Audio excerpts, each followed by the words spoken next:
Brett,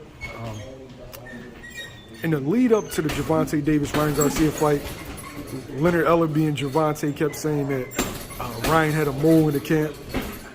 After the knockout, the sparring partner comes out and says, I hurt you to the body in sparring. You got knocked out to the body. Are you okay? Is that something I don't think that was the mole. I think the guy spoke bad English and people just took that and ran. Yeah, no, I didn't say he was the mole. I said the story got out because Tank referenced him getting hurt to the body. Is this something that goes on regularly, like people that give out information? Yeah, it does. You talk, you know what I mean? You can make them sign non-disclosure. You can say what you want, but everybody talks about sparring in camp. Depends on the relationship you got with the people. It's something that you're going to have to deal with in boxing. You know what I mean? It's a close circle in boxing. People talk. Honestly, don't think it had no bearing on the fight. Tank only has two hands. You know what I mean? So he didn't grow another arm. He didn't hit him with his punch that we haven't seen before. You know what I mean? And if Ryan did get knocked down with that shot or hurt the shot in sparring, then he should have been waiting on it. He should have been trying to defend it a little bit better.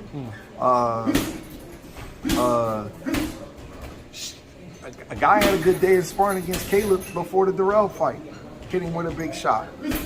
Darrell heard about it and talked about it at the press conference. I remember that. But he ain't do it in the fight. You know what I mean? So I don't know. I think that they was playing. I think Leonard Ellerbee been around a long time, man. He got Floyd Mayweather for 20-something years. I think he's been around and he knows how to get in the guy's mind. And he knows that Ryan Garcia got confidence issues.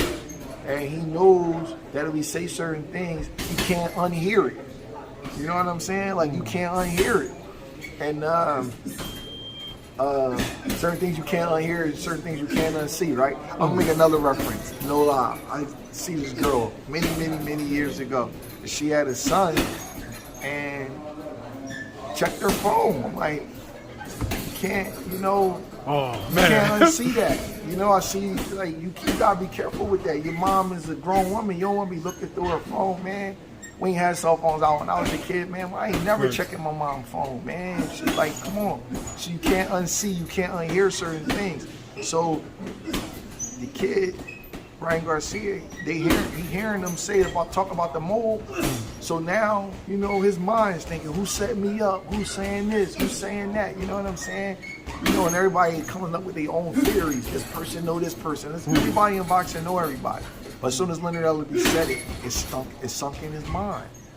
And then he's fighting, right? He's not listening to his trainer. You know what I mean? Not listening to Joe Goosey. Because it's a trust issue that come down with that. And when you fighting and you're not listening to your coach, you're fighting your opponent by yourself. And if your opponent is listening to his coach, then he got 3 people, 2 people, you fighting more than one person. You know what I mean? So Tank got Kenny, he got Calvin, he got Floyd, you listening to Ryan, not listening to nobody. So I don't know about the mole stuff. I can't say it, but I think Leonard did a good job of putting that in his head, whether it's true or not. If Ryan believes it's true, then it's true.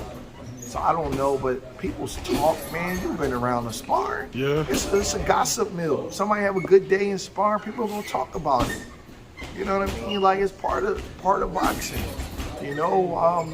Even trainers is a little immature and they brag about sparring. They gotta get a good day. You know what I mean? And you got guys just posting stuff on social media about sparring sessions. So it happens. They give you the greatest 30-second clip. The they clip don't give you the highlight. Yeah. Right? I don't even talk about boxing on my social media. Well, Twitter I do, but Instagram and Facebook, I talk about basketball or something like that. So guys do it. It's part of the game. I'm sure Ryan has knocked a lot of people out in the gym. I'm sure Tank has got his butt kicked in the gym. Everybody get their butt kicked sometime in the gym. Man, you've been around the gym. People ask people. Guys get the better of other people, depending on what part of camp, what they did that day, how many sparring partners. You spar 3 world-class guys. The last guy coming on the back end probably gonna kick your butt. Right. So I don't know, man. I don't fall into that kind of stuff. Thanks, Brad. I appreciate it.